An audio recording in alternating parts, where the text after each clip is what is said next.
এই বর্ষার দিনে বিকেলে চায়ের সাথে একটু চিকেন পকোড়া হলে মন্দ হয় না। তাই চিকেন পকোড়ার রেসিপিটা তোমাদের সকলের সাথে শেয়ার করলাম।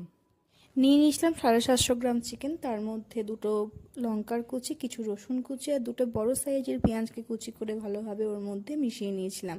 তারপর মেশালাম 2 চা চামচ হলুদের গুঁড়ো, 1 চা চামচ কাশ্মীরি লঙ্কার গুঁড়ো, চা চামচের 2 চামচ ওটার মধ্যে জোয়ান মিশিয়ে নেব। তারপর বড় চামচের 1 চামচ তার মধ্যে আমরা ভিনিগার মিশিয়ে নেব। ভিনিগার মেশালে মাংসটা কিন্তু অনেকটা নরম হবে খেতে। মাংসটাকে মাখার জন্য আমি এখানে 3টে বড় সাইজের ডিম ইউজ করেছি।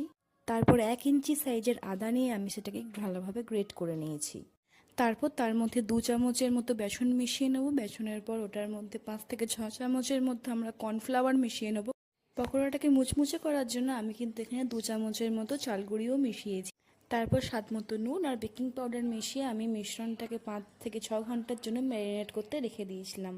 এরপর কড়াইয়ের মধ্যে সাদা তেল গরম করতে দিয়ে তার মধ্যে আমরা চিকেনের পিসগুলোকে একে একে ভেজে নেব। ব্যাস, তাহলেই তৈরি হয়ে যাবে আমাদের রেস্টুরেন্ট স্টাইলে ক্রিস্পি চিকেন পকোড়া।